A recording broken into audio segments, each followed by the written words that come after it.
한국이 선진국이라는 건 다 거품이야. 아시아 1위는 중국이라고. 아니, 내가 그동안 바보같이 속고만 살아왔었구나, 정말. 인천공항의 중앙복도에 있는 고객 대기실, 일반 승객들만 있어야 할 이곳에 어째서인지 승무원 복장을 입고 있는 외국인 여성들이 불안한 표정을 짓고 있는데요.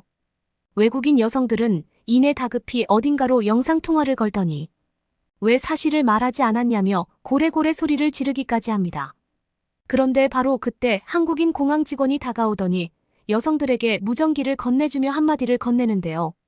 과연 한국을 방문한 승무원 외국인 여성들은 공항에서 무슨 일을 겪은 것일까요? 안녕하세요. 저는 미국에서 공항 승무원으로 근무하고 있는 사브리나라고 합니다. 일반적인 승무원과 다르게 하나의 팀을 이루어 특수 근무를 하는 저는 얼마 전 승진을 위해서는 아시아 지역 근무 조건이 필요하다는 본사의 지침 아래 중국 항공사에서 근무를 하게 되었는데요. 하지만 선진국인 줄 알았던 중국은 들려오던 소문과는 다르게 완전한 후진국의 모습을 가지고 있었고, 심지어 공항에서 근무를 할 때에도 불법으로 비행기를 탑승하려는 중국인들이 너무 많아서 저는 점점 지쳐만 갔습니다. 하지만 저와 같은 곳에서 근무하던 중국인 동료들은 오히려 아시아에서 이 정도면 선진국이지 않냐면서 한국이라는 나라의 흉을 보기 바빴습니다. 저는 도대체가 이해되지 않는 중국인 동기들의 행동에 스트레스만 쌓여갔는데요. 그들은 모두 중국이 후진국인 사실을 깊은 마음속으로는 알고 있으면서도 한국을 깎아내리기 위해 현실을 절대 인정하지 않았고, 결국 외국인인 저에게조차 한국인 승객들이 제일 가난하고 돈이 없는 사람들이니 무조건 경계하라는 헛소리까지 했기 때문입니다. 결국 저는 범죄와 더러움이 만연한 중국 공항은 물론 이러한 비열한 중국인들의 태도에 하루빨리 중국을 떠나고 싶어 결국 저와 같은 특수직 팀원들을 설득해 본사에 한국으로의 이직 요청을 신청하고 말았죠. 땅덩이만 큰 중국인들이 그렇게나 한국에 열등감을 보이는 걸 보면 분명히 한국이 아시아에서는 최고의 선진국일 것이라는 느낌이 왔고, 그건 저뿐만 아니라 다른 동료들도 마찬가지였는데요. 그리고 역시나 3개월 뒤 같은 승무원 팀원들과 함께 도착한 항공은 저의 인생 가치관 전체를 뒤흔들고 말았습니다. 일단 한국의 공항에 도착하고 제일 놀랐던 것은 공항에서 근무하는 직원들을 위한 개인 휴식 공간이 공항 이곳저곳에 설치되어 있었다는 사실인데요. 사실 중국에서 근무를 했을 때에는 이렇다 할 휴식 공간이 없어서 어처구니없게도 저와 팀원들은 항상 중국 공항 화장실이나 야외에서 휴식을 취해야만 했기 때문에 너무나 불편한 점이 많았는데, 한국의 공항에서는 이런 불편함을 겪을 이유가 없었습니다. 심지어 중국인 승무원 동료들은 항상 한국의 인천공항이 유명하기는 하지만 실제로 가보면 불을 켤 돈조차 없어서 너무나 어둡고 냄새가 난다며 저에게 중국에서의 장기 근무를 제안했지만, 실제 겪은 한국은 오히려 이러한 중국인 동료들의 거짓말과는 완전한 반대였죠. 한국의 인천공항 내부에는 24시간이 넘도록 불이 꺼지는 일이 없었고, 심지어 공항 내부의 심야 시간이라 승객들이 거의 없는 순간에도 각종 AI 온도 조절기를 통해 에어컨과 히터마저 꽤 자유롭게 틀고 있었기 때문입니다. 일반적으로 중국의 공항에서는 현재 매우 심각한 경제 위기 때문에 하루에 한 번씩 공항 내부의 불을 전부 끄고 휴대폰 불빛이나 촛불을 이용해 업무를 보는 루틴이 있을 정도로 전기세마저 내지 못하고 있는 형편인데, 한국은 얼마나 부유하고 잘 사는 나라인지 촛불을 켜기는커녕 눈이 안 아픈 레드 불빛이 공항 전체를 밝히고 있을 뿐이었죠. 저와 함께 중국의 항공사에서 한국의 항공사로 이직을 성공한 팀원들은 한국이 중국인 친구들이 말하던 것과는 전혀 반대의 상황인데라며 깜짝 놀라는 모습을 보였고, 저는 왜 그렇게나 중국인들이 처참한 현실에 세뇌되어 있는지 그 실체를 여실히 느낄 수 있었습니다. 또한 이에 더해 더욱 큰 충격이었던 것은 바로 공항 내부에서 외국인 승객들의 안내를 돕기 위한 한국인 직원분들의 1:1 맞춤 서비스가 운영되고 있었기 때문인데요. 처음에 저희를 그저 단순한 외국인 관광객이라고 착각한 한국인 공항 직원분은 중국에서는 비싸서 엄두도 내지 못했던 전자패드로 저희의 방문 목적과 체류 기간을 확인하더니 곧바로 일정에 맞는 여행 노트를 종이로 출력해서 건네주셨고 그걸 본 저와 동료들은 엄청난 충격을 받고 말았죠. 심지어 직원분은 귀에 무선 이어폰을 착용하고 계셨는데 실시간으로 저희의 영어가 번역이 되니 편하게 영어로 말을 하면 된다고 했고 저는 이런 놀라운 한국의 디지털 기술력에 그만할 말을 잃고 말았습니다. 중국에서 근무를 할 때에는 외국어가 가능한 중국인 직원이 아예 없어서 항상 외국인 승객이 오면 저희 팀이 달려나가 응대를 해야만 했었는데 한국인 공항 직원분들은 기본적인 영어 실력이 되면서 실시간 번역 이어폰까지 사용하니 말 그대로 관광객들을 위한 최고의 서비스를 제공하고 있었죠. 또한 한국이라는 나라 자체가 얼마나 부유했던지 인천공항 직원분들은 모두 무인 프린트를 할 수 있는 전자패드를 들고 다니며 외국인 관광객들을 케어하기 바빴고 저는 바로 그 순간 왜 한국의 인천공항이 공항 서비스 순위에서 항상 1위를 지켜왔는지 이해가 되기 시작했습니다. 중국과는 전혀 반대되는 높은 기술력과 선진국 신문물에 저와 동료들은 이직을 성공한 한국 항공사를 방문하지 않고 2시간이 넘게 인천공항 이곳저곳을 구경하며 감탄하기 바빴고 이때의 시간은 제 인생에서 최고로 행복했어요. 그러나 한국의 놀라운 점은 여기서 끝이 아니었습니다. 약 2시간의 인천공항 견학 끝에 최종 합격을 했었던 한국 항공사에 도착한 저는 곧바로 팀 동료들과 함께 계약서를 작성하기 시작했는데요. 그런데 계약서를 살펴보던 저는 그 순간 상당히 당황하고 말았습니다. 계약서에는 일종의 면접용 사진을 붙여야만 하는 공란이 있었고 저와 팀 동료들은 아무런 증명 사진을 가지고 있지 않았기 때문인데요.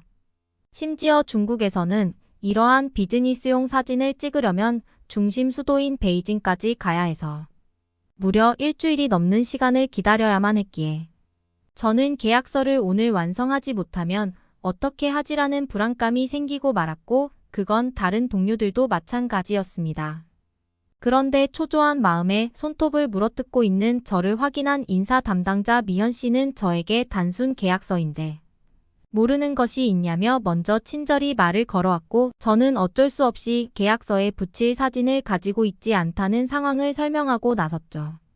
그런데 미현 씨는 저의 말에 알 수 없는 표정을 보이더니 공항 내부의 증명사진을 무인으로 찍을 수 있는 기계가 최소 4개나 설치되어 있으니 조금 있다가 가서 편하게 찍고 오면 된다는 도저히 믿을 수 없는 말을 하기 시작했습니다. 왜냐하면 중국은 물론 제가 태어난 나라, 미국에서도 증명사진을 무인으로 찍을 수 있는 시설은 그 어디에서도 보지 못했기에 저는 미현 씨의 말이 무슨 말인지 아무리 생각해도 이해가 되지 않았고 결국 미현 씨는 보다 못했는지 저와 팀원들을 데리고 공항 중앙 통로로 저희를 안내했는데요. 그리고 놀랍게도 그곳에 도착한 순간 저는 말문이 막히고 말았습니다. 그곳에는 마치 게임기처럼 생긴 무인 스튜디오가 공항 내부에서 운영되고 있었고 심지어 더욱 놀라운 것은 너무나 저렴한 비용으로 면접용 사진은 물론 자신의 프로필에 사용할 스튜디오 사진까지 간편하게 무인으로 촬영할 수 있었기 때문인데요. 중국에서는 무려 일주일이 넘는 대기 시간이 걸려 낡은 스튜디오에서 촬영을 해야만 사진을 얻을 수 있었는데 한국은 이미 디지털 인프라에서 압도적인 성장을 이룬 듯 평범한 공항에서조차 이러한 무인 촬영 스튜디오가 운영되고 있었습니다. 무인 스튜디오 내부에는 정말 5,000원도 되지 않는 금액으로 다양한 규격의 사진을 촬영할 수 있는 시설들이 모두 갖추어져 있었고 심지어 찍자마자 사진이 바로 출력되는 한국만의 기술력은 눈으로 보면서도 믿어지지 않았죠. 또한 더욱 놀라웠던 것은 촬영 스튜디오 내부에 설치되어 있던 휴대폰 충전기였는데요. 저와 같은 외국인 관광객들을 배려하는 것인지 무선 충전기에는 촬영을 하며 휴대폰을 무료로 충전하라는 영어 안내 문구까지 적혀 있었고 저는 그것을 보자마자 미현 씨를 향해 한국이 이렇게나 선진국의 나라인 줄은 전혀 몰랐다며 감탄사를 내뱉고 말았습니다. 중국은 물론 미국과 미국에서마저 도저히 볼 수 없었던 편리한 무인 스튜디오가 공항에 설치되어 있는 것을 눈으로 보면서도 믿어지지가 않았던 저는 곧바로 휴대폰을 꺼내들고 촬영을 하기 시작했고, 이내 저희 SNS 계정에 촬영한 동영상을 올리고 말았는데요. 그리고 역시나 제가 촬영한 한국 공항의 동영상이 올라가자 미국에 있는 저희 친구들은 어떻게 공항에서 사진을 촬영할 수 있냐며 믿기지 않는다는 메시지를 연이어 보냈고, 이와 반대로 중국인 동료들은 제가 올린 영상이 조작된 사기 영상이라는 비난 섞인 메시지만을 보내더군요.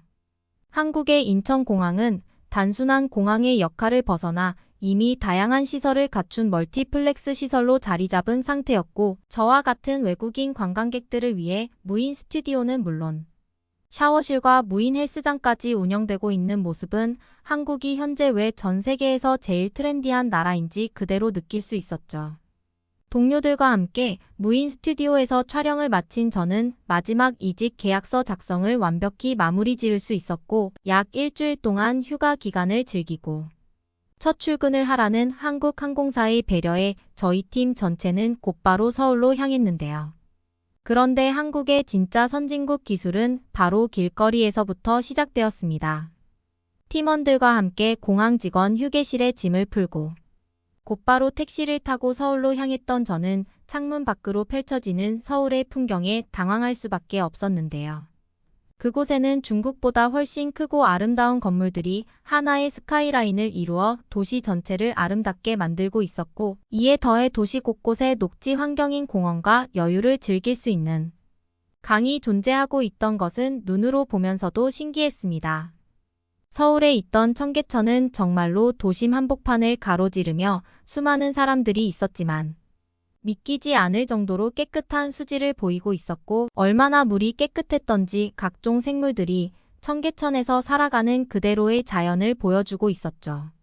보통 중국에서는 이렇다 할 공원이 거의 없는 것은 물론 조금 유명한 중국의 대형 공원을 가더라도 항상 쓰레기와 노숙자들이 많아서 공원의 여유를 즐길 상황조차 없었는데, 신기하게도 한국은 작은 소규모의 공원도 얼마나 깨끗하게 관리되고 있던지 공원 내부에서 쓰레기를 전혀 볼 수 없었습니다.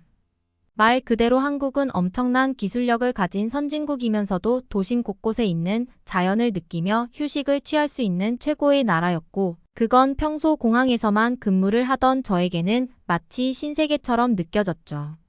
결국 저와 동료들은 흥분한 감정을 참지 못하고 청계천 근처에 있던 한 공원으로 들어가게 되었는데요. 그런데 공항 내부로 들어가 약 10분 정도 구경을 하던 순간 저희 팀 동료 중 한 명이었던 루나는 갑자기 소리를 지르며 빨리 여기로 와보라는 난리를 치기 시작했습니다. 달려간 그곳에는 루나가 무릎을 붙잡고 공원 바닥에 쓰러져 있었고, 루나는 너무나 집중해서 공원을 구경하다가 그만 발을 헛디뎌 넘어지고 말았다는 상황을 설명해 주더군요. 자세히 살펴보니 루나의 무릎에는 빨리 치료를 받아야 할 정도의 큰 멍이 있었지만 저와 팀원들은 어떻게 해야 되나 패닉에 빠지고 말았는데요. 사실 중국에서는 외국인이 병원을 이용하면 무조건 사기를 당해버려서 정상적인 치료비의 3배를 지급하게 되거나 오히려 돈만 뜯기고 치료를 받지 못하는 것이 일상이었기에 저와 동료들은 그때의 기억이 떠올라 아무것도 할 수가 없었기 때문입니다. 심지어 중국의 병원들은 정상적인 진료를 받더라도 약국이라는 시설 자체가 거의 없어서 오히려 진단만 받고 약을 받지 못하는 어처구니없는 순간마저 있었기에 저는 한국의 병원도 이와 비슷하지 않을까라는 생각에 식은땀까지 흘러내리더군요. 그런데 바로 그때 공원 벤치에 앉아있던 한 한국인 여성분이 다가오더니 자신이 구조대에 신고를 했으니 잠시만 기다리고 있으면 구조대원들이 올 거라는 충격적인 말을 하기 시작했습니다. 하지만 저는 그 말을 듣자마자 분노가 치밀어 올랐는데요. 보통 중국에서는 구급차를 부르면 저희 같은 외국인들의 한 달 월급을 통째로 가져가는 사기 수법이 너무나 심각해서 저는 심각한 독감에 걸렸을 때에도 구급차를 부르지 않았는데 어째서인지 저희를 전혀 모르던 한국인 여성분은 아무런 거리낌 없이 구급차를 불렀기 때문이죠. 저는 이대로는 안 되겠다는 생각에 한국인 여성분에게 왜 마음대로 구급차를 불렀냐는 말과 함께 우리는 한국에 이제 이직을 와서 낼 돈이 전혀 없다며 하소연을 토로하기 시작했습니다. 그런데 한국인 여성분은 저희 말에 당황한 표정을 보이더니 이내 한국에서는 구급차를 부른다고 거액의 비용을 뜯어가지 않는다는 믿지 못할 설명을 하기 시작했는데요.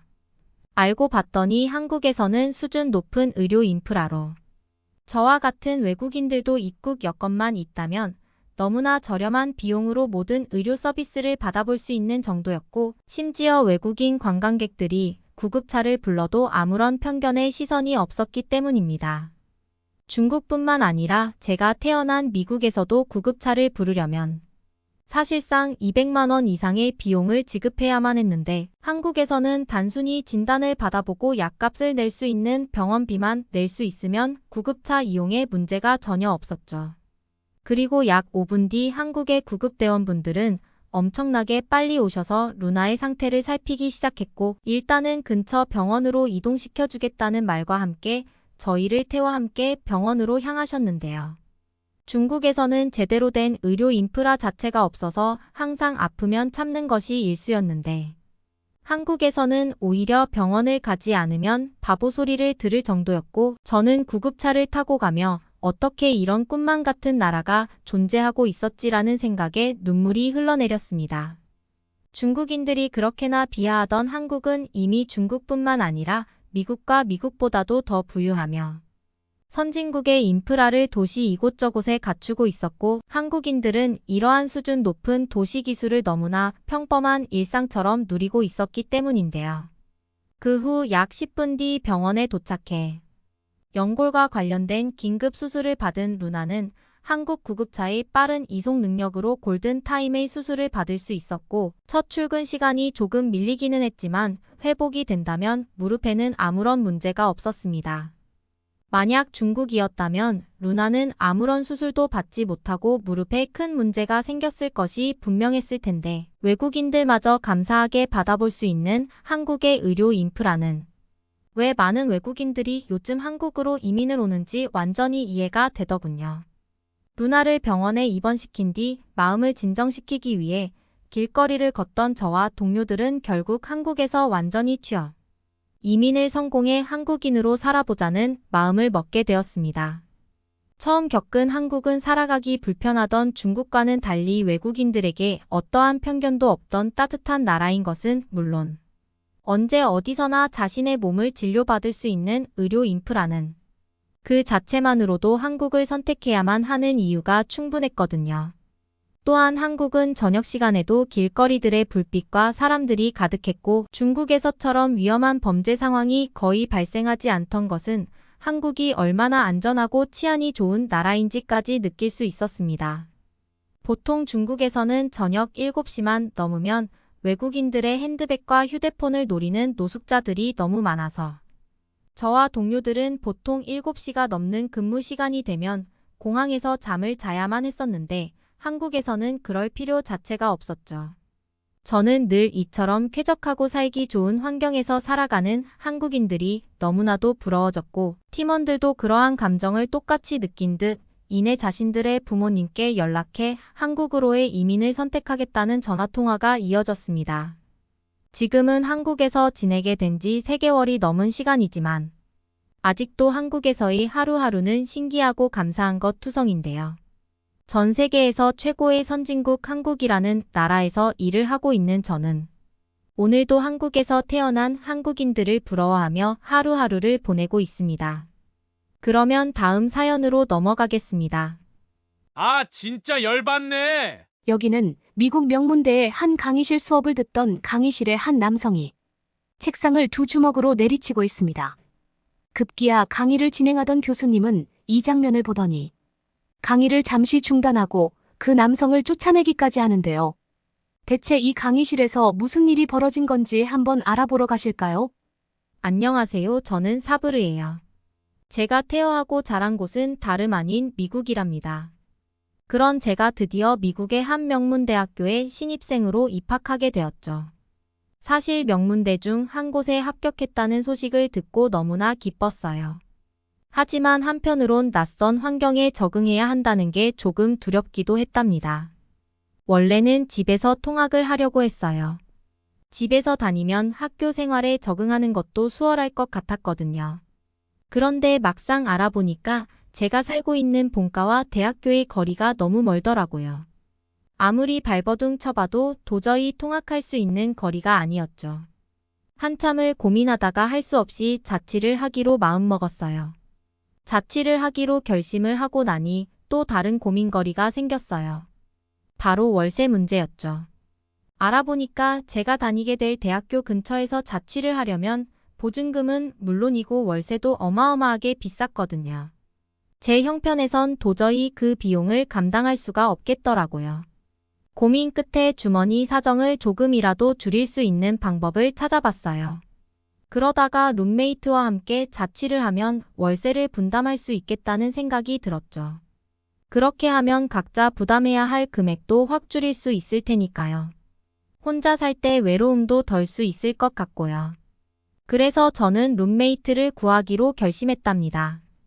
룸메이트를 구하기로 마음먹은 저는 어떤 방법이 좋을지 고민하기 시작했어요. 미국에서 룸메이트를 구하는 방법은 여러 가지가 있었지만 그 중에서도 가장 흔한 방법은 중고거래 플랫폼을 이용하는 거더라고요. 많은 사람들이 이 플랫폼에 룸메이트 구인 글을 올리곤 했죠. 저 역시 같은 방법을 써서 룸메이트를 구해보기로 했어요. 모집 글을 올릴 땐 제가 절대 용납할 수 없는 몇 가지를 조건으로 내세워야 했죠. 아무나 받아들일 수 없었거든요. 우선 담배를 피우지 않는 사람이어야 했고 여자여야 했어요. 그리고 나이도 20대여야 한다는 조건이 있었답니다.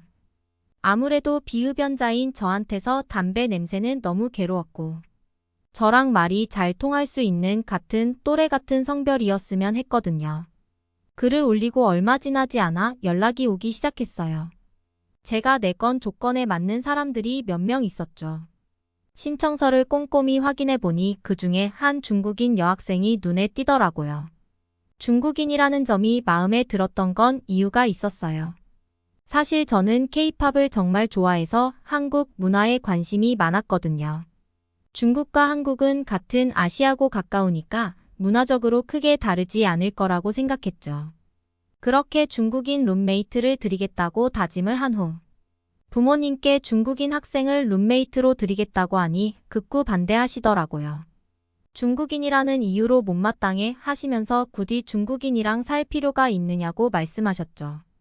하지만 전 오히려 부모님이 심한 편견을 갖고 있다고 생각했어요. 그렇게 저는 결국 부모님의 말씀을 듣지 않고 중국인 룸메이트와 함께 살게 되었답니다. 위바오라는 이름의 그 친구는 제가 본 사진 속 모습 그대로였죠. 처음 만난 날 저는 위바오와 정식으로 계약서를 작성했어요. 이 계약서에는 자취방 안에서 담배를 필 경우 예외 없이 퇴실 조치한다는 조항도 포함되어 있었죠. 위바오도 이 부분에 동의하고 사인을 했기 때문에 걱정 없이 자취 생활을 시작할 수 있었어요. 자취 첫날 위바오에게 K-팝을 좋아하는지 물었어요. 중국인 룸메이트인 위바오도 당연히 K-팝을 좋아할 거라고 생각했거든요. 그런데 위바오는 제가 생각지도 못한 반응을 보여줬어요. 갑자기 표정이 굳더니 목소리부터 커지는 거예요. 그러면서 K-팝은 절대 들으면 안 되는 쓰레기 같은 음악이라면서 지금 유행하는 K-팝 노래들은 모두 중국 노래를 표절한 것뿐이라고 말하는 게 아니겠어요. 순간 당황하고 멍해져서 할 말을 잃게 되더라고요. 저는 중국과 한국이 비슷한 문화권이라서 서로의 대중문화도 공유하고 있을 거라 생각했거든요. 하지만 위바오는 한국이 항상 중국의 문화를 베끼고 도용한다면서 혐오감을 드러냈어요. 말하는 내내 한국을 깎아내리는 것에 열을 올리더라고요. 그 광경을 보고 있자니 저도 모르게 화가 치밀어 올랐어요. 제가 좋아한다고까지 말을 했는데 이렇게 사람 무한하게 뭐라 할 질문이었나 싶더라고요. 하지만 이제 막같이 살기 시작한 터라 위바오와 싸우고 싶지 않아 목구멍까지 나오는 욕을 꾹 삼켜냈죠. 그렇게 그날부터 위바오와의 사이는 어색해질 수밖에 없었어요. 제 취향을 이해 못하는 위바오가 마음에 들지 않기도 했고 위바오도 한국이라는 나라를 좋아하는 것 자체가 수준 떨어진다면서 저를 무시하기 시작했거든요. 상황이 이렇게 되니 K-팝을 틀어놓는 것조차 눈치가 보이게 되더라고요. 그래도 K-팝 문제로 어색해진 사이였지만 저는 위바우와 잘 지내보려 애썼어요. 조심스럽게 다가가는 제 모습을 보던 위바우는 괜히 더 당당해진 채로 절 무시하더라고요. 그뿐만 아니라 시간이 지날수록 위바우랑 한 집에서 같이 사는 거에 대해 심각한 문제거리가 생겼어요. 위바우의 위생관념이 거의 없다시피 하다는 걸 깨닫게 된 거죠. 저는 집안을 깨끗하게 유지하는 것을 매우 중요하게 생각해요. 하지만 위바우는 저와 전혀 달랐어요. 같이 사는 내내 단 한 번도 머리를 감는 걸 본 적이 없었거든요. 심지어 옷도 몇 주씩 입고 지냈다니까요. 처음엔 그냥 개인 취향이니 자유라며 넘겼어요. 하지만 화장실을 쓰는 습관이 고개를 저을 만큼 심각하더라고요. 단 한 번도 화장실을 쓰고 나서 변기물을 내리지 않는 거 있죠. 위바우한테 물 좀 내려달라고 부탁했더니 위바우가 오히려 저한테 더 화를 내는 게 아니겠어요. 내가 물을 안 내리고 나온 게 아니라 너가 안 내린 거 아니냐고 억울해하면서 우기더라고요. 정말 미치고 팔짝 뛸 노릇이었죠. 화장실을 둘밖에 쓰지 않고 있는데 둘 다 물을 내렸다고 하니 말이에요.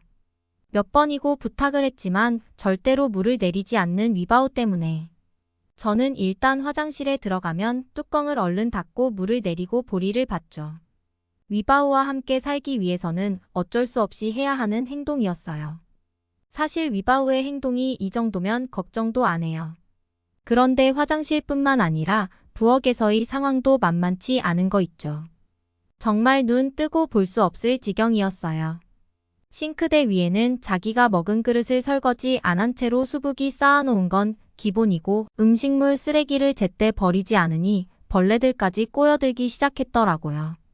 태어나서 그렇게 많은 벌레들이 집에 생길 수 있다는 걸 처음 알았다니까요. 나 몰라라 하는 위바우의 행동에 화가 치밀어 오르기도 하면서 한편으론 무슨 수로 1년을 버텨야 하나 막막해졌어요. 계약 기간이 1년이었거든요. 그래도 어쩌겠어요. 남은 기간을 참고 견뎌내는 수밖에요. 속으로 이를 악물며 참았죠. 그렇게 열불이 나는 걸 참은 채 집에 있는데 이젠 집안에서 담배 냄새까지 나기 시작하더라고요. 처음엔 밖에서 담배 피는 사람들 때문에 냄새가 스며들어온 건가 싶었어요. 그런데 아무리 환기를 시켜도 냄새가 가시지 않는 걸 보니 이상하더라고요. 그러던 어느 날 저는 더 이상 참을 수 없는 일을 목격하고 말았어요. 현관문을 열고 들어서는데 위바우의 방문이 살짝 열려 있었거든요. 문틈 사이로 모락모락 담배 연기가 피어오르더라고요. 깜짝 놀라 방 안을 들여다봤죠. 위바우가 베란다 창가에 기대어 담배를 물고 있는 게 보이는 거 아니겠어요? 순간 머릿속이 하얘지더라고요. 화가 치밀어 올라 더 이상 참을 수 없어. 저는 계약서를 들고 위바우에게 다가가 계약 위반이라고 얘기했어요. 하지만 위바우의 반응은 제 생각과 전혀 다르게 흘러가더라고요. 솔직히 전 위바우가 저한테 사과할 줄 알았거든요. 그런데 담배를 피운 게 뭐가 어때서 자기한테 그렇게 뭐라 하냐는 거예요. 계약서 내용을 보여줬지만 자기는 이런 걸 처음 본다면서 코웃음을 칠 뿐. 죄책감은 눈꼽만큼도 찾아볼 수 없더라고요. 오히려 제가 너무 예민하게 구는 거라며 한두 번 정도는 봐줄 수 있는 거 아니냐고 따지는 게 아니겠어요. 저는 더 이상 물러설 수 없었어요. 이건 명백한 계약 위반이었으니까요. 그리고 한 번만 봐주면 계속할 위바우의 행동이 보지 않아도 훤히 그려졌죠. 그래서 저는 계약서를 들이밀며 단호하게 말했어요. 일주일 안에 방을 비우고 나가달라고 말이에요. 그렇게 위바우는 나갔고 저는 또 한 번 룸메이트를 새로 구해야 하는 상황에 놓이게 되었어요. 부모님께서 중국인 룸메이트와 살 것 같다고 하니까 뜯어 말리셨는데 왜 그렇게 뜯어 말리시는지 그제서야 깨닫고 후회가 되더라고요.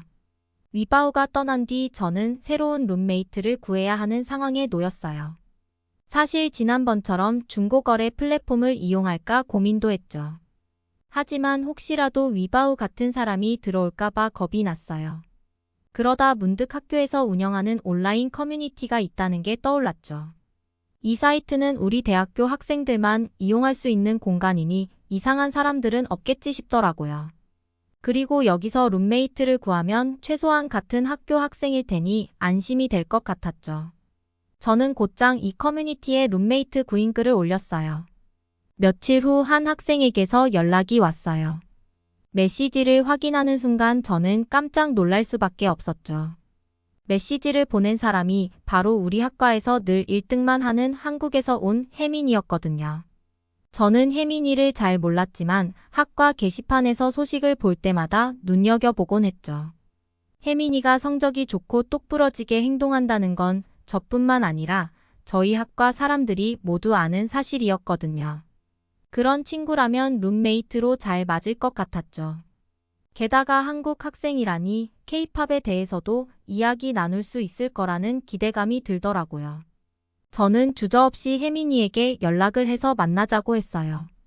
혜민이를 만나는 날이 되었고 혜민이는 저의 이름을 불러주면서 활짝 웃으면서 다가오더라고요. 같은 학과이지만 저희 학과 학생들은 쓸 수 없이 많은 사람들이 있거든요. 한 명 한 명 다 기억하기에는 정말 힘들 텐데 혜민이는 학과 학생들의 이름을 다 외운 듯해 보였어요. 전부터 제가 이뻐서 친해지고 싶었는데 친해질 기회가 없어서 항상 아쉬웠다고 말을 해주더라고요. 사실 제가 봤을 땐 혜민이가 훨씬 이뻐 보였는데 이렇게 이쁘고 똑부러지는 한국인 친구가 저와 친해지고 싶었다니 기분이 괜히 좋아지는 거 있죠. 혜민이랑 맛있는 음식을 먹으면서 이런저런 얘기들을 많이 나눴는데 말이 너무 잘 통하더라고요. K-팝 얘기도 하면서 BTS 얘기를 하니까 혜민이도 자기가 제일 좋아하는 가수가 BTS인데 우리는 어떻게 이렇게 취향마저 잘 맞냐고 좋아하는 거 있죠. 사실 위바우가 다녀간 이후로 저와 잘 맞는지에 대해서 알아보고 계약을 하고 싶었거든요. 이는 더 알아볼 필요가 없었어요. 취향도 잘 맞고 말도 잘 통하는 친구였거든요. 거기다가 과 안에서 성적도 좋으니 제가 거절할 이유가 없었죠. 바로 계약을 하자고 혜민이한테 말하니 엄청 좋아하더라고요. 괜히 제 기분까지 좋아지는 거 있죠. 혜민이와 본격적으로 함께 생활하면서 매일이 즐거웠어요. 생각한 거 이상으로 이는 정말 깔끔한 친구더라고요. 저와 함께 사는 내내 규칙적으로 씻는 건 물론이고 집안 곳곳을 깨끗이 청소하는 걸 게을리하지 않았죠. 특히 욕실과 부엌은 늘 반짝반짝 유인할 정도였어요. 혜민이 덕분에 제가 해야 할 집안일이 확연히 줄어들었죠. 요리를 하고 나면 설거지는 물론이고 식탁과 가스레인지 주변까지 먼지 하나 없이 깨끗했으니까요. 뿐만 아니라 위바우와 함께 지냈을 때 가장 골치 아팠던 벌레 문제도 싹 사라졌어요. 혜민이가 부엌을 깨끗하게 유지하다 보니 벌레가 있을 이유가 없었죠. 세면대 하수구에서 날아다니던 날파리들도 어느 순간 보이질 않더라고요. 이렇게 만족스럽게 혜민이랑 동거하면서 어느새 1학기가 끝나고 여름방학을 맞이했어요. 여름방학 때엔 혜민이가 잠시 한국에 다녀왔는데 오자마자 저에게 깜짝 선물이 있다고 맞춰보라고 하는 거 아니겠어요. 이것저것 이름을 대면서 맞춰보려고 시도했는데 결국 다 틀렸더라고요. 알고 보니 혜민이는 저한테 주려고 꼬북칩이라는 과자를 10개나 사온 거 있죠. 그걸 보고 저는 깜짝 놀랐어요. 요즘 미국에서 한국 과자인 꼬북칩이 엄청 유명하거든요. 저도 한번 이 꼬북칩을 사 먹으려고 가게에 가본 적이 있었는데 품절이라서 한 번도 먹어본 적이 없었거든요. 그런 과자를 10개나 사오니 감동을 받지 않을 수가 없었죠. 꼬북칩을 처음 뜯었을 땐 오밀조밀한 모양으로 동그랗게 여러 겹이 한 개의 과자로 쌓여 있더라고요. 모양을 자세히 보니 마치 거북이의 등껍질이 생각나는 게 아니겠어요. 그래서 꼬북칩이라고 한 건가 하면서 저도 모르게 피식 웃게 되더라고요. 그렇게 과자를 한 입 먹어보는 순간 저는 깜짝 놀랐어요. 얇고 바삭한 과자가 여러 겹이 입에 한 번에 씹히다 보니 식감도 매우 좋았고 옥수수 향이 고소하게 나면서 은은하게 달달함이 올라오더라고요. 순식간에 과자 한 봉지를 뚝딱 해치웠죠. 혜민이는 그런 저를 보면서 맛있는 점심밥도 해주겠다고 주방으로 들어갔어요. 그렇게 혜민이가 차린 상에 앉았는데 빨간 국물이 있었어요. 이름이 김치찌개라고 하더라고요. 혜민이한테 이거 먹으면 매워서 죽는 거 아니냐고 하니까 웃으면서 저를 위해서 일부러 덜 맵게 해줬다고 했죠. 김치찌개를 처음 먹어봤을 땐 당연하게 아주 빨간 국물 때문에 엄청 맵게 느껴질 거라 생각했는데 의외로 맵지 않으면서 새콤한 맛이 느껴졌답니다. 혜민이가 제 밥 위에 뭔가를 얹어주길래 이건 무슨 반찬이냐고 물었더니 그게 바로 김이라고 하더라고요. 납작하고 까만색인데다 바삭해 보이는 김이라는 게 도대체 무슨 맛일지 상상이 안 갔어요. 음식이 까만색인 건 보기 드물었거든요. 저는 혜민이가 밥 위에 올려준 김에 밥을 싸서 한 입 먹었어요. 먹어보니 맛이 정말 일품이었죠. 별다른 조리 없이 밥 위에 올려서 먹기만 하면 된다는 것도 너무 신기했고 살짝 짭조름하면서 바삭한 느낌이 느껴지는 게 밥이랑 찰떡궁합을 이뤄서 자꾸만 손이 가더라고요. 그렇게 밥을 한 그릇 뚝딱 비울 때까지 김과 김치찌개가 전혀 물리지 않았죠. 한국 음식이 미국에서도 유명해서 한 식당이 최근 들어 많이 생긴 건 알고 있었는데 이렇게 맛있는 음식인 줄 알았으면 진작 갈 걸 후회했다니까요. 그렇게 혜민이와 이런저런 시간을 보내다 보니 여름방학이 금방 끝났어요. 2학기에는 혜민이와 함께 동아시아의 역사라는 과목을 수강하고 있는데 교수님께서 중국과 한국, 일본 등 동아시아에 대한 나라들을 아주 자세하게 설명해 주시고 동화책 읽어주듯이 재미있게 설명해 주셔서 너무 재밌더라고요. 오죽하면 혜민이와 매주 동아시아의 역사를 수업하는 날만 기다렸다니까요. 그러던 어느 날 저는 혜민이와 동아시아 역사를 듣기 위해 강의실로 향하고 있었어요. 그런데 강의실로 가는 복도 맞은편에서 중국인 학생들이 걸어오고 있더라고요. 중국인 학생들은 서로 중국어로 큰 소리로 대화를 나누면서 걸어오고 있었죠. 사실 평소에도 동아시아의 역사 시간대에 종종 봤던 무리인데 저는 별로 좋아하지 않았어요. 매번 수업 시간마다 딴 소리를 해서 집중력을 흐리거나 자기네들 무리끼리 시끄럽게 얘기를 해서 강의실에 있기 너무 불편했거든요. 혜민이와 전 별 생각 없이 지나치려는데 갑자기 그 무리 중 한 명이 일부러 혜민이의 어깨를 세게 치고 가는 게 아니겠어요. 이는 깜짝 놀라 주춤거렸고 중국인 학생은 그런 이에게 손가락질을 하면서 험상궂은 표정을 하고 따지더니 뒤도 안 돌아보고 가버리더라고요. 본인이 지나치다가 일부러 쳤으면서 적반하장인 모습에 얼마나 어이가 없던지 짜증이 나더라고요. 저는 혜민이가 걱정돼서 혜민이의 표정을 살펴봤어요. 혜민이는 크게 신경 쓰고 싶지 않은지 별다른 내색을 하지 않더라고요. 하지만 전 그런 혜민이의 모습을 보면서 속상한 마음이 들었어요. 분명 누가 봐도 일부러 부딪힌 게 맞았는데 사과는커녕 저런 식으로 따지고 가다니요. 중국 애들은 왜 저러는 건지 너무 유치하고 이기적인 것 같다는 생각을 했어요.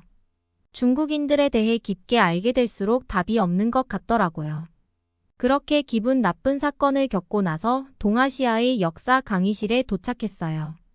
아까 그 중국인 학생들이 옆에 몰려 앉아 있는 걸 보니 기분이 좋지 않았지만 교수님의 강의에 집중하기로 했죠. 그날 강의 주제는 중국 수나라 시대에 있었던 역사적 사건들이었어요. 평소에 교수님이 말씀해주신 역사 이야기가 재미있었기 때문에 호기심 가득한 눈빛으로 강의를 들었죠.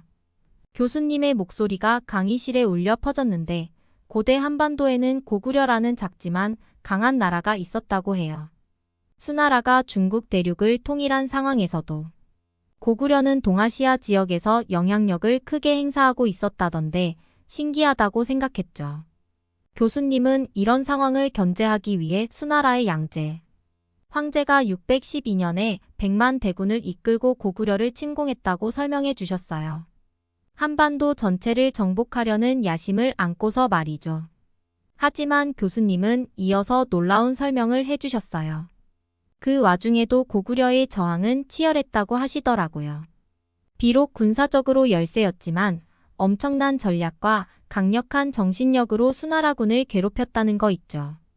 결국 당황한 수나라의 양제 황제가 30만의 증원군을 보냈지만 을지문덕 장군의 유인 작전 때문에 큰 위기를 겪었다고 설명해 주셨어요. 특히 흥미로웠던 건 살수대첩에 관련된 내용이었어요. 수나라군이 퇴각하는 과정에서 강을 건너다 매복 공격을 받아서 30만 명 중 2,700명 정도만 살아서 돌아갈 정도로 크게 졌다는 거 아니겠어요.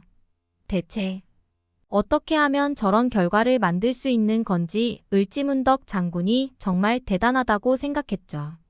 교수님의 강의에 푹 빠져들어갈 때쯤 어디선가 갑자기 큰 목소리가 튀어나왔어요. 뒤를 돌아보니 아까 혜민이의 어깨를 일부러 치고 갔던 그 중국인 학생이 자리에서 벌떡 일어나며 교수님이 말씀하시는데 갑자기 끼어들었더라고요. 그 중국인 학생은 중국의 막대한 국방비 지출과 현재의 군사력을 강조하면서 중국의 국방 예산은 세계 2위 수준이니 한국 정도는 중국이 단숨에 부숴버릴 수 있다고 주장했죠. 그러면서 과거보다 현재가 중요한 거 아니냐고 하더라고요. 교수님은 중국 학생의 말에 잠깐 당황하신 기색이었지만 이내 침착한 표정을 되찾으셨어요. 현재의 상황이 중요하다는 데에는 동의하면서도 과거를 통해 배울 점이 많다고 말씀하셨죠. 중국의 군사력이 상당하다는 사실도 인정하셨어요. 하지만 이내 다른 면에서 한국에 대한 말씀을 이어가셨죠.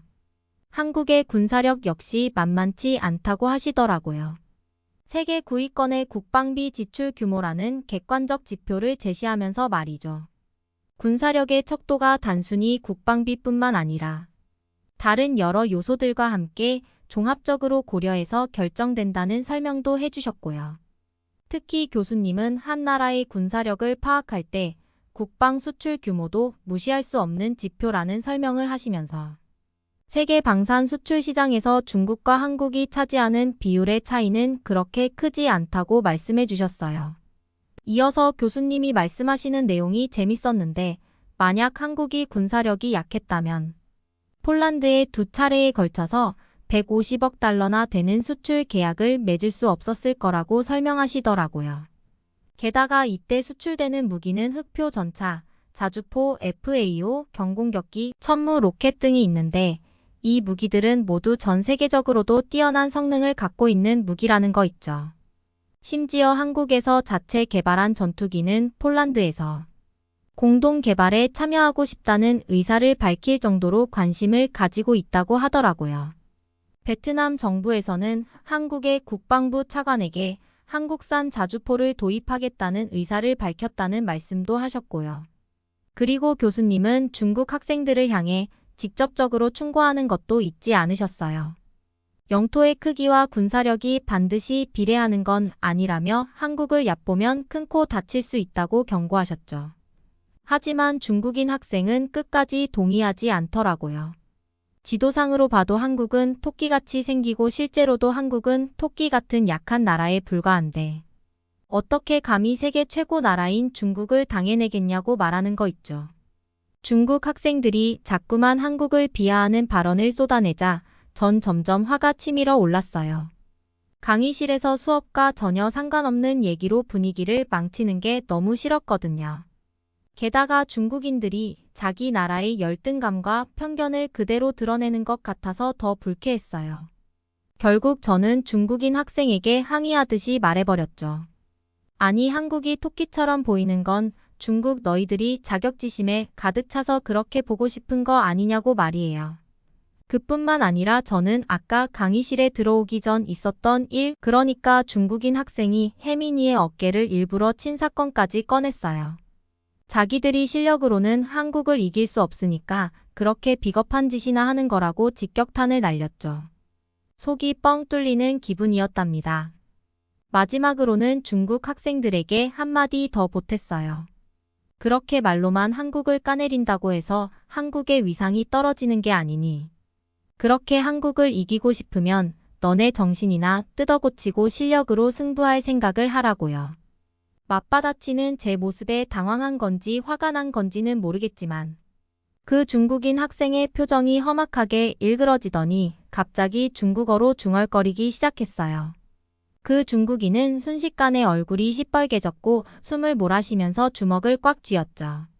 그러면서 그 주먹으로 책상을 내리꽂으면서 우당탕 소리를 내는 거 아니겠어요. 정말 진상도 저런 진상이 없네라는 생각이 들면서 고개가 절로 흔들어지더라고요. 그런데 교수님의 반응이 심상치 않았어요. 버릇없이 나오는 중국 학생을 보고 교수님이 화가 많이 나신 것 같더라고요. 그 중국인 학생을 보시는 눈빛이 굉장히 날카로웠습니다. 그리고는 어떻게 강의실에서 그렇게 행동할 수 있냐면서 지금 당장 강의실에서 나가라고 명령하셨어요. 아직 화가 진정되지 않은 것 같았던 중국인 학생은 슬그머니 자리에서 일어났죠. 민망하다는 표정으로 문을 박차고 나가는 뒷모습이 우스꽝스러워 보이기까지 하더라고요. 하지만 교수님은 거기에서 그치지 않으셨어요. 수업이 끝나는 대로 교수실로 오라는 말씀도 잊지 않으셨죠? 속으로 잘 됐다 싶더라고요. 엄청나게 혼났으면 좋겠다는 생각까지 들더라니까요. 그래도 그날 사건 이후 동아시아의 역사 수업에서는 그 중국 학생이 진상짓을 하지 않더라고요. 더 이상 이를 괴롭히지도 않았고요. 그렇게 2학기를 잘 마무리하고 이번 겨울방학에는 혜민이랑 같이 한국에 가기로 했어요. 혜민이와 한국에서 좋은 추억을 쌓고 싶은데 추천해 주실 곳이 있을까요? 추천해 주시면 꼭 다녀오겠습니다. 그러면 다음 사연으로 넘어가겠습니다. 한 남자가 식당의 문을 열었습니다.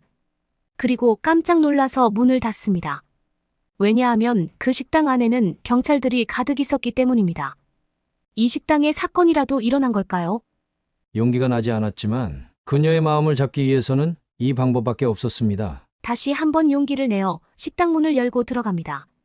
그리고 이 남성은 자신이 보고 있는 것을 믿을 수 없어서 소리칩니다.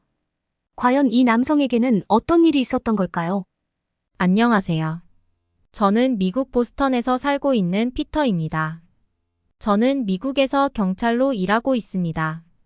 저는 보스턴주의 작은 도시 케임브리지에서 자랐습니다. 제가 자란 곳은 마을 경치와 역사적인 매력으로 유명한 곳이지만 저에게는 항상 무언가가 부족하게 느껴졌습니다.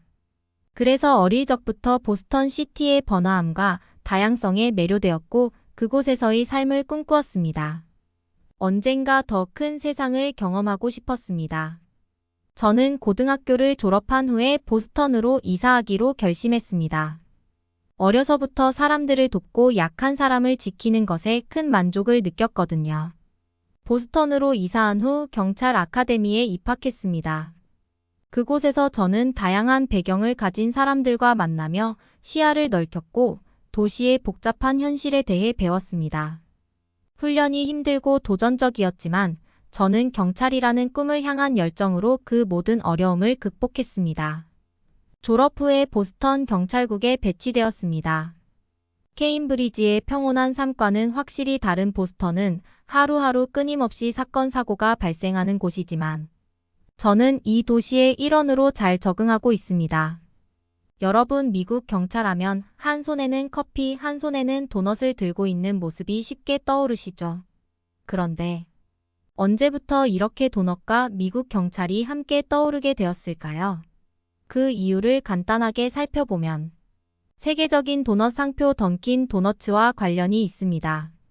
미국 내 대부분의 도넛 가게는 24시간 영업을 하고 있습니다.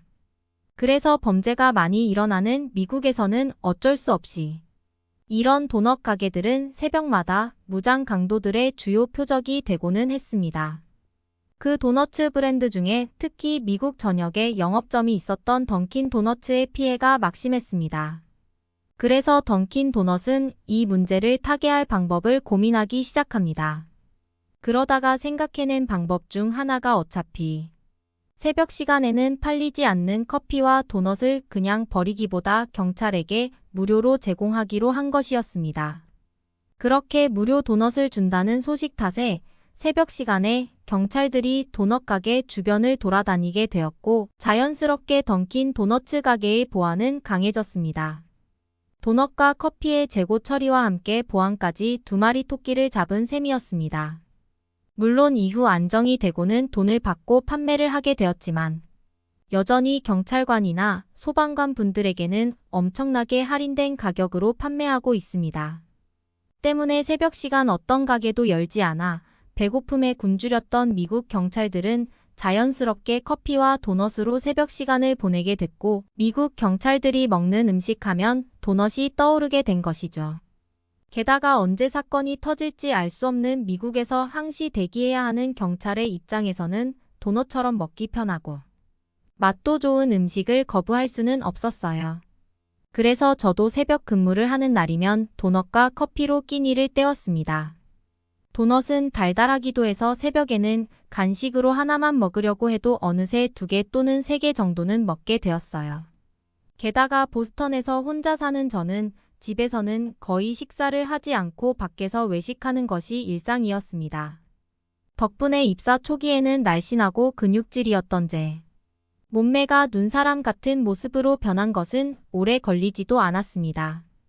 제가 봐도 이런 뚱뚱한 몸매로 범인을 쫓는다는 게 우습게까지 느껴져서 다이어트를 여러 번 도전했지만 번번이 실패했어요. 이렇게 포기하고 살아야 하는 건가 생각하고 있었는데 제게 사건이 일어납니다.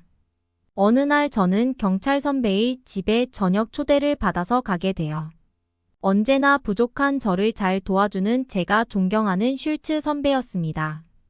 결혼 후에 아이가 3명이나 있다며 북적거리는 집이 참 행복하다는 말을 자주 하고는 했어요.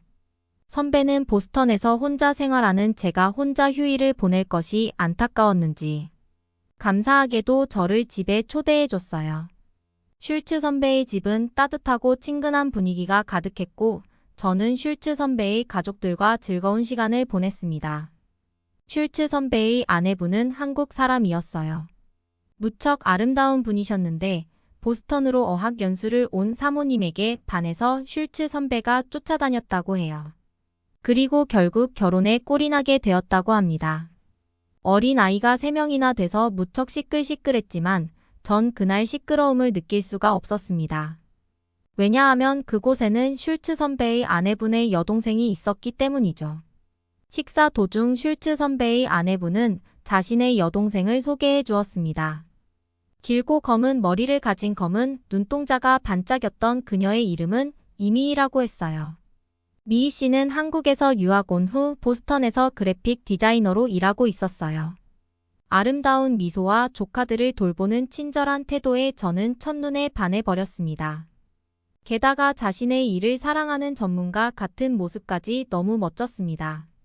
그렇습니다. 제가 그녀에게 첫눈에 반해버린 것입니다. 저는 집으로 돌아가서 거울 앞에 서서 제 모습을 봤습니다. 예전이라면 지나가던 여자가 다시 한번 볼 정도의 근육질 몸이었는데 이제는 제가 보기에도 한심했어요. 이대로는 안 되겠다는 생각에 나 자신을 바꾸고 싶어졌습니다. 그리고 다시 자신감을 되찾아서 미희 씨에게 데이트 신청을 하기로 마음을 먹었습니다. 그래서 저는 다시 한번 다이어트를 하기로 결심을 합니다. 그날부터 식사는 무조건 샐러드만 먹었어요. 의지가 활활 타오르던 며칠은 샐러드도 그런대로 먹을만 했습니다. 하지만 점점 몸에 힘이 하나도 나지가 않았습니다.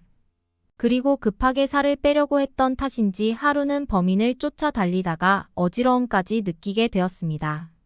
저 때문에 범인을 눈앞에서 놓칠 뻔했지만 제때 다른 동료가 달려와서 범인을 검거할 수 있었습니다. 그 일로 저는 상사에게 크게 혼이 났습니다. 저는 제가 한심스러워서 책상에 엎드려서 있었는데 지나가던 동료 경찰 존이 무슨 일이냐고 합니다. 저는 다이어트를 하려다가 어지러워서 범인을 놓칠 뻔한 이야기를 해줍니다. 동료는 웃으면서 안 먹는 걸로 살은 안 빠진다면서 건강하게 먹고 운동을 해야 한다고 합니다. 그 말에 제가 그걸 누가 모르느냐며 외식을 하는데 건강하게 먹는 게 쉽지 않거니와 미국은 햄버거나 피자가 주식이라서 힘들다는 이야기도 합니다. 그러자 동료는 한식을 먹어보라고 자기도 요즘 한국 식당에서 식사하고 나서 살도 빠지고 군것질 생각도 잘 안 난다는 말을 해줍니다. 저는 한식이라는 말에 의문이 들었습니다.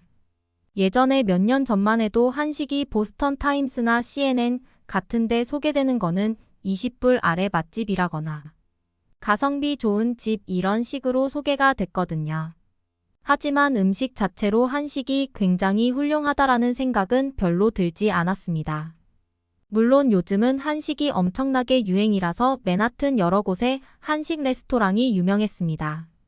이 보스턴이라는 곳은 세계의 유명한 나라의 음식점이 많이 있고 세계적으로 유명한 셰프들이 엄청나게 경쟁을 하는 곳인데 탑 순위의 식당으로 자리 잡고 있다는 게 한식이 세계적으로 인정을 받는다는 이야기입니다. 그래서 한식이 맛으로도 인정받고 있다는 것은 알지만 그런 레스토랑들은 몇 달 전부터 예약을 하거나 엄청나게 줄을 서야 먹을 수 있고 가격도 일반 직장인인 제가 매일 식사를 할 수 있는 곳은 아니었습니다. 그래서 요즘 유행하는 한식당을 말하는 거냐며 가격이 좀 부담된다고 했어요. 그런데 저는 몇 달 전에 보스턴의 코리아타운에 기사식당이라는 게 생겼다고 하면서 자신과 함께 가보자고 합니다. 기사식당이 뭐냐고 했더니 한국에서는 운전기사들을 주 고객층으로 아는 식당이라고 합니다.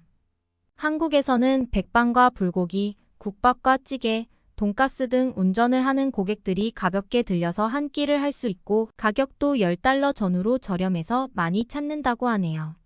물론 운전기사가 아니라도 누구나 식사를 할 수 있고 늦은 시간에도 열려 있다는 설명도 덧붙입니다. 그래서 우리는 저녁 때 기사식당을 가보기로 했습니다. 한인타운으로 가서 가게로 들어갔는데 가게의 문을 여는 순간 저는 깜짝 놀랐습니다. 그도 그럴 것이 저는 이곳에 범죄라도 일어난 줄 알았습니다. 기사식당에는 온통 경찰복을 입은 경찰들이 가득하게 식사를 하고 있었던 것입니다. 마치 심각한 범죄라도 일어난 것처럼 보여서 제가 경찰이 아니었으면 조용히 문을 닫고 나올 뻔했습니다. 하지만 다시 보니 그곳의 경찰들은 즐거운 얼굴로 식사하고 있었습니다. 저는 보스턴의 경찰들이 한국의 음식을 앞에 두고 식사를 하는 모습이 색달라 보였습니다. 저와 동료는 다른 경찰들에게 인사를 하며 식탁에 앉았습니다. 메뉴판을 보니 불고기, 제육볶음, 김치찌개 등 저에게는 익숙하지 않은 메뉴들이 다양하게 있었어요. 동료는 자주 먹는다는 김치찌개를 시켰고 저는 그나마 익숙한 불고기 백반을 시켰습니다. 동료는 저에게 김치찌개를 한번 먹어보라고 했는데 저는 너무 매워서 얼굴이 벌개졌어요. 하지만 매운데 단 것 같기도 하고 이상하게 중독성 있는 맛이었습니다. 저는 제가 시킨 불고기를 먹었는데 이건 맵지 않고 조금 달달한 양념의 소고기가 제 입맛에 딱이었어요. 밥과 함께 여러 가지 채소로 된 반찬들이 나와서 고기만이 아니라 채소도 골고루 먹을 수 있었어요. 그리고 쌀밥이 맛있어서 어쩐지 밥만 먹어도 맛있었습니다. 합리적인 가격에 영양분도 골고루 갖춰져 있고 게다가 맛도 좋은 게 건강까지 챙길 수 있다니 한식은 정말 놀라운 음식이었어요. 저는 너무나 든든한데 속이 거북한 느낌도 들지 않는 맛있는 식사를 했어요. 그리고 계산을 했는데 팁을 빼고 $10를 조금 넘는 가격에 놀랐어요. 요즘 물가도 올라서 이 가격이면 보스턴에서는 너무 싼 가격이었거든요. 그렇다고 재료의 질이 떨어진다거나 전혀 그런 느낌이 아니었어요.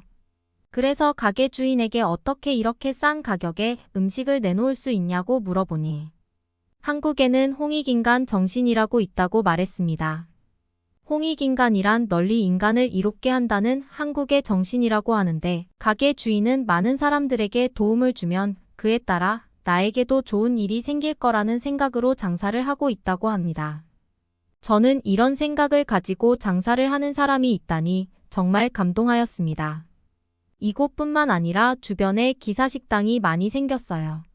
기사식당은 경찰관 사이의 대유행이었고 이러한 인기 덕분에 옛날에 도넛 가게가 치안이 좋아졌던 것처럼 요즘은 한국 기사식당 거리는 안전하고 평화로워졌습니다.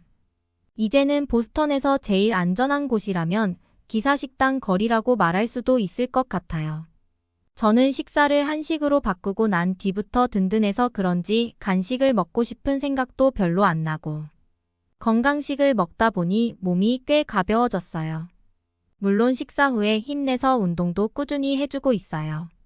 건강한 음식을 먹고 운동도 열심히 해서 그런지 요즘은 범인을 쫓는다고 달려도 쉽게 지치지 않아서 아주 좋습니다. 그리고 용기를 내서 미희 씨에게 데이트 신청을 했어요. 아직까지 우리는 사귀는 상태는 아니지만 미희 씨와 데이트를 했을 때 제가 그렇게 싫지 않는지 다음 데이트 약속까지 할 수 있었어요. 미희 씨와 이야기를 할수록 한국 문화에 대한 관심이 많이 생겼어요. 그래서 다음번에 만날 때는 맨하튼의 유명한 한식 레스토랑을 가보기로 했어요. 저는 앞으로 미희 씨와 어떻게 될지는 알 수 없지만 미희 씨와 함께하는 시간이 너무 행복하네요. 제가 용기를 낼 수 있게 도와준 한식과 한국 기사 식당이 너무 고마웠습니다. 저의 사연은 여기까지입니다. 미국의 비만은 심각한 사회 문제라고 하죠. 미국의 음식들은 칼로리가 높은 음식들이 많아서 주의하지 않으면 쉽게 비만이 오기 때문에 많은 미국인들이 비만으로 고통받고 있습니다. 한식을 먹는 한국 사람들은 살이 쪄도 고도비만까지 가는 사람은 크게 많지 않은 걸 보면 한식은 확실히 건강식입니다. 물론 건강한 한식이라도 너무 많이 먹으면 안 되겠죠. 피터 씨와 보스턴의 경찰들이 한식으로 건강을 챙길 수 있었던 한식의 놀라움을 알려준 사연이네요. 여러분은 어떻게 보셨나요? 응원과 격려의 한마디씩을 댓글로 남겨주시기 바랍니다. 사연자분들께 전달해드리겠습니다. 실제 사연 제보를 받고 있습니다. 채택되신 분께는 작은 선물도 보내드리고 있습니다. 저희의 사연이 여러분의 하루에 작은 힘이 될 수 있었으면 좋겠습니다. 감동적인 사연을 주변 분들과 이야기 나눠보세요. 더욱더 좋은 영상으로 다시 찾아뵙겠습니다.